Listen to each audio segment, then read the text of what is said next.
Hello, this is Johnny Cycles with CyclesGaming.com, bringing you another edition of Keeping Modern Janky. I'll keep it and hope to draw a land. In this edition, we are looking to ultimate some Planeswalkers early on the back of Chandra, Acolyte of Flame and Oath of Gideon. This is kind of like a Boros Super Friends deck. As you see, we have Koth of the Hammer. We have Koth, fire resistant. I don't remember what it's called, to be honest. It's the latest Koth from the Phyrexia set, the most recent Phyrexia set. I can't keep them all straight. Anyway, so this one we can ultimate the turn it comes down if we have Chandra out and Oath of Gideon. Alright, are we going to be up against Merfolk? We play a lot of Merfolk in the free section. We'll see though. One island does not mean Merfolk by any means. I said a land, please. And it was a plains even. Nice. Alright, so we'll run out the plains. We're not going to do anything yet. See what our opponent gets up to. So next turn, if they cast a creature, we can hopefully kill it and then play the Chandra Acolyte of Flame on an empty board. Follow it up and hopefully draw a land and follow it up with this Koth of the Hammer. Baseju, interesting. So since we are in the dark still, I don't want to just start running out burn spells. I want to save them for when Ragavan. So we could cast a Ragavan dashed to get that. I think we're just going to run out. I mean, we came here to play Chandra, not Ragavan. Ragavan's great on turn 1.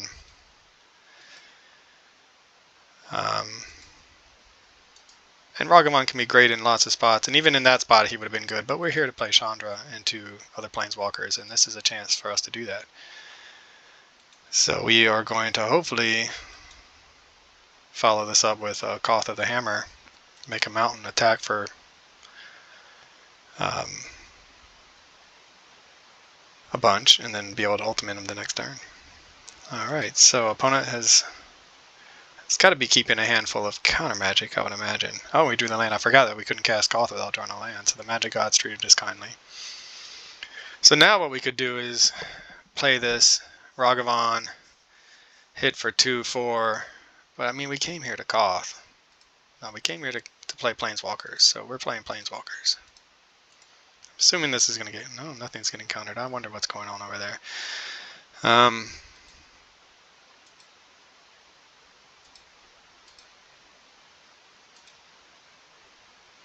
Alright, well, interesting. Our opponent might be some kind of go big combo deck that is not hitting their pieces and thought that they could maybe... They have a great turns 4, 5, and 6 play, or into turn 3 play. Otherwise, yeah, they haven't done anything yet. No counter magic. No Tishana's Tidebinder. What is going on? Ah, they're cascading. Alright, that explains some things.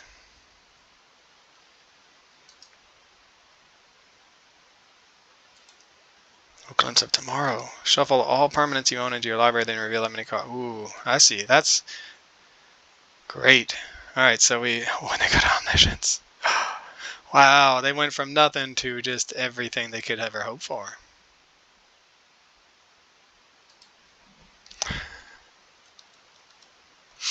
And then they had the Emrakul. Oh man.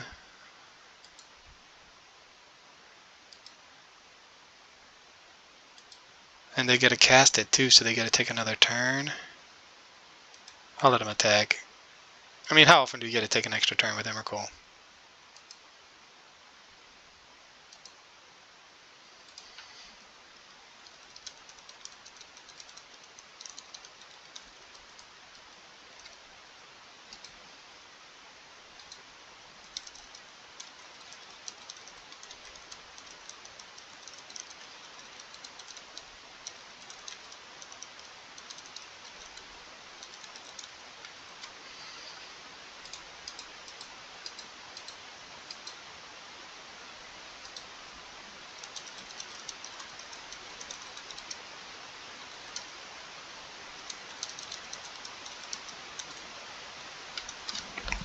Alright, we'll begin sideboarding.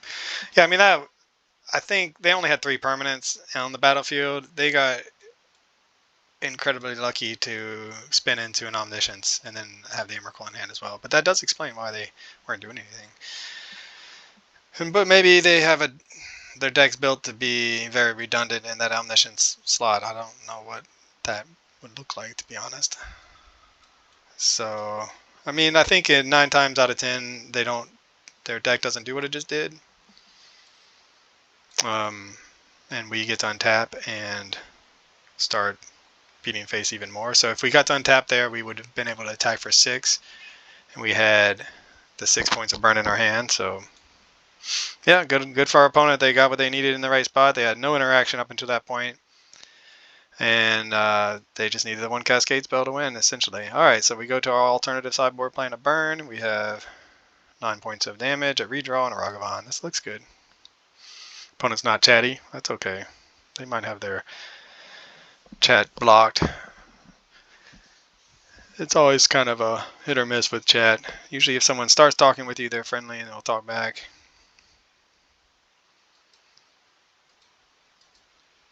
But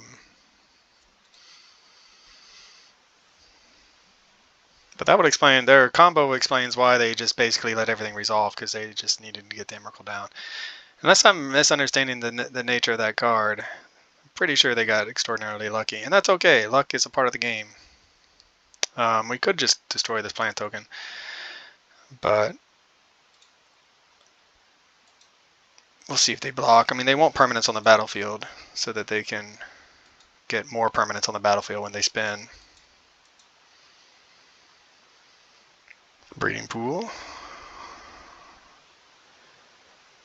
So I think what we want to do is maximize our mountains. We don't so much care about our life total anymore. And then see if we can draw into more burn.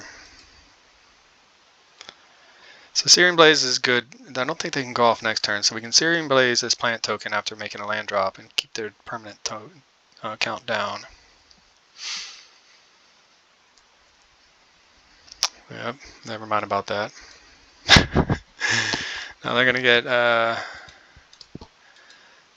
they get to investigate twice. So I wonder, we'll see how so I've seen like other people play this deck. Should we just, no, we can't Lava Spike, it's a sorcery. And you can just chain them together, which is what they're hoping to do, I think. And we'll see if how viable of a strategy that ends up being. If they're able to, if they don't hit the Omniscience off the top, are they going to be able to chain it together back to back to back?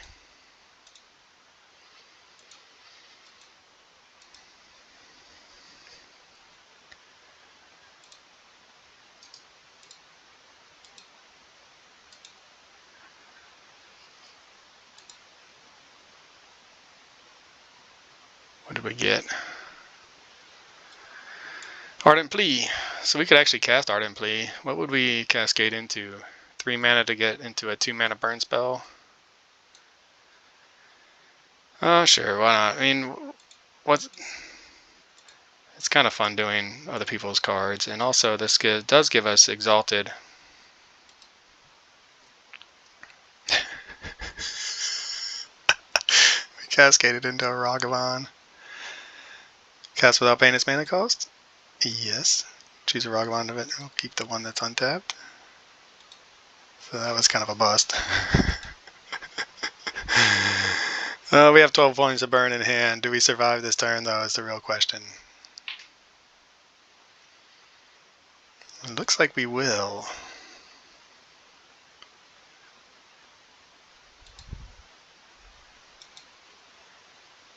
We have 12 points of burn, but we don't have the mana. We need to hit. And they're still only at 13. So that's kind of an awkward draw. Oh, and, well, so we're going to hit them down to 11. Or 10. So I think we're going to get there. Maybe not.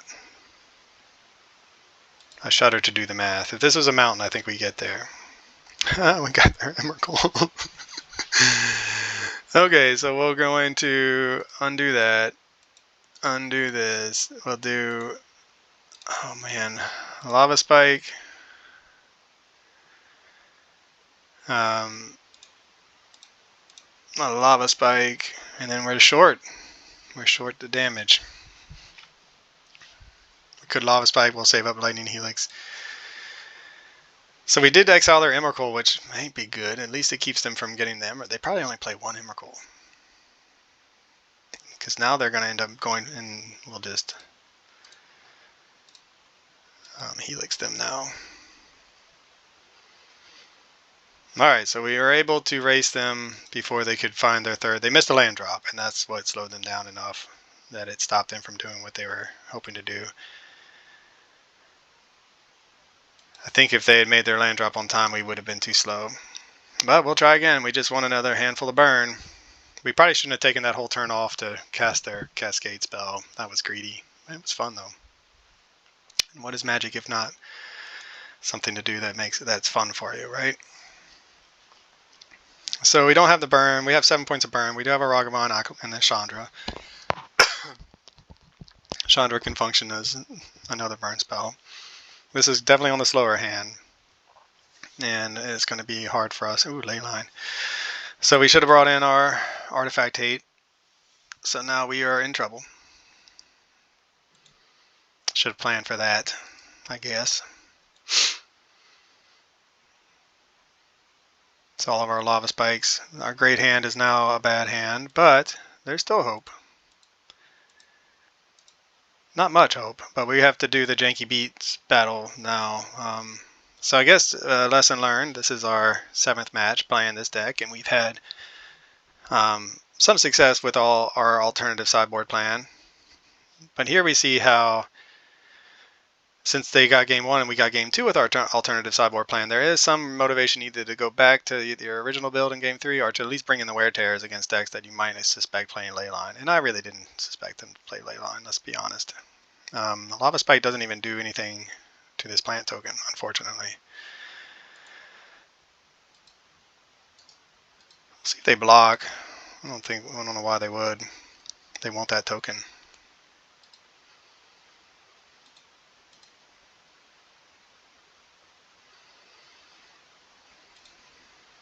This does allow us to get Chandra out ahead of schedule, but we don't have any other Planeswalkers, so and we're basically playing with no cards in our hand right now because none of our cards can target our opponent. So bring in the Wear Tears is what the lesson is here, or go back to the original plan of Planeswalkers. I think our original plan of Planeswalkers is just so slow, though, that it's not a viable plan. Lightning Bolt, at least we can kill a plant token.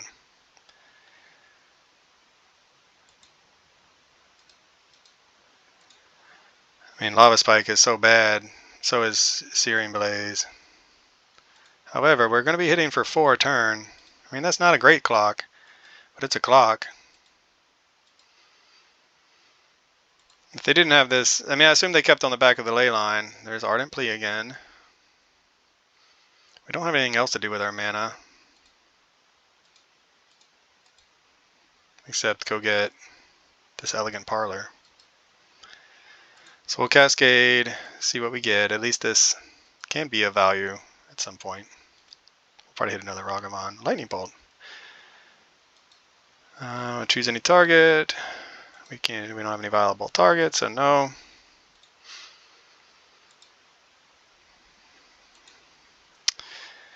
Yeah, so then they would be dead next turn without the Leyline. But I assume they kept the Leyline and knowing they didn't have the mana they needed, the right color mana, but now they have it. And so that was the risk they take. So that's another Cascade spell. It is.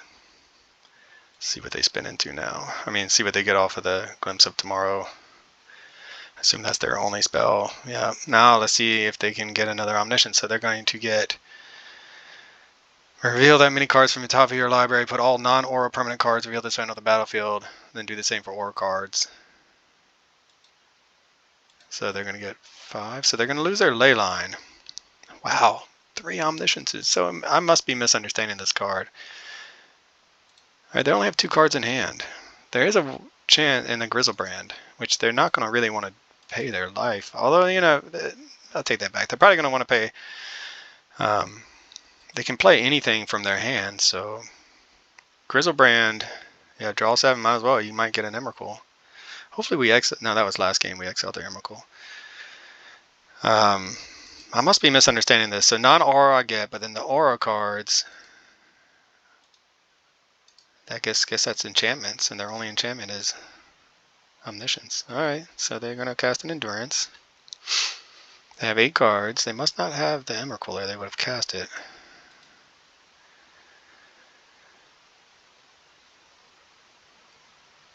We have them dead on board if we can survive this turn.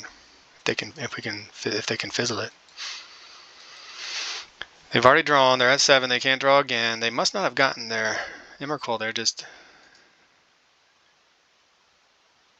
casting spells off the top of their library in hopes of finding it. They really need to get another Glimpse of Tomorrow or Cascade spell is what they're looking for, I'm assuming. And then they can always get into another Leyline that way. So yeah, I mean, I'm over here hoping, right? All we have to do is untap and we win, but the chances of us untapping feel pretty slim with 6. There's another Glimpse of Tomorrow. Suspended though, or can you cast it off of Omniscience for free? There's the Emrakul. 2 Emrakuls. But that doesn't do anything. Okay, reveal the top 10 cards of your library for each card type, and put a card from that type into your... Man, they're having so much fun. Alright, we'll just have 6 and watch the show. So now they're gonna get... I just don't think they can fizzle from here. They must just play the... No, they only got... Okay, they got 2 Omnisciences and a... No, they got the 4 enchantments. I'm just confused. I have to go back and reread the Glimpse of Tomorrow. We'll see how our opponent finishes this off, but it's fun to see these types of brews go off. And we're in a position, if we do get to untap, we'll win. If they don't get another Leyline off of one of these spins. But I just don't see that happening, given that they're looking so deep into their deck. They don't need the white mana to cast a Leyline because Omniscience. They just have so many... They're at the 8 cards. Alright, yeah, bounce some stuff. Forgot to activate that Teferi, I think. Yep. Oh well. At this point, I'm not sure it matters. They probably got another Cascade. They just got another Teferi. Oh gosh. They can return something, an artifact that clues up in their hand, draw up to 10 cards, digging and digging for more action. They get to look at the top of their library. Opponent's really going off. And there is the Emrakul to take an extra turn after this one. And they do play more than one Emrakul, at which point we are dead. So anyway, this is Johnny Cycles of CyclesGaming.com. I'm glad I got to show you a fun, janky deck. We are dead on board, 2 attacks, and anyway, it was fun to watch, and I love these types of decks, so I'm glad you get to watch it as well, even if it comes at us losing. So yeah, good games, and I'll catch you on the next one. This has been another edition of Keeping Modern Janky with Johnny Cycles. Thanks for watching. Be sure to check out my website, CyclesGaming.com, for original Magic the Gathering content. You can read about my Commander decks or my janky modern brews. My latest article is about the Zombie Precon and its effect on Commander. I give you a couple different deck lists. If you're interested in a science fiction / fantasy novel, be sure to check out my book, The Podkind. I'm publishing it serially, a couple chapters every month. Again, thanks for watching. Check me out on YouTube, Johnny Cycles. Click that subscribe button. I'd really appreciate it, and I'll catch you on the next one.